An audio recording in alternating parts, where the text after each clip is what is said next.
ഏതൊരു വിഷയം സംസാരിക്കുമ്പോഴും അവനൊരു 5 നിയമം പാലിക്കണം. ആദ്യം അവൻ അറിഞ്ഞിരിക്കേണ്ടത് ഞാൻ ആരാണ്, ഏത് ജീവിയിൽ പെടുമെന്നുള്ളതാണ്. മറ്റൊന്ന്, ഞാൻ സംസാരിക്കുന്ന വിഷയം ഏതാണ്.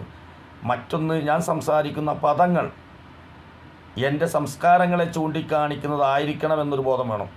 മറ്റൊന്ന്, ഞാൻ ഈ സംസാരിക്കുന്ന സംസാരം ഏതെല്ലാം ലോകങ്ങളിലേക്ക് എത്തും എന്നൊരു ബോധവും കൂടി വേണം.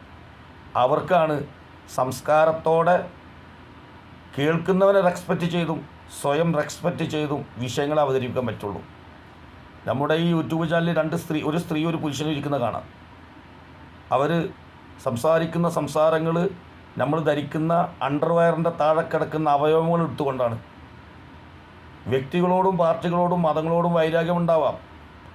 അതിന് ലോകത്ത് മുഴുവൻ ഇരിക്കുന്ന ജനങ്ങളെ മുന്നിൽ ഈ പേക്കൂത്തുകളും ഈ വൃത്തികേടുകളും വിളിച്ചു പറയുന്നതിൽ എന്താണ് അർത്ഥം? അവിടെ ചോദിക്കാനുള്ള ചോദ്യം അതാണ്.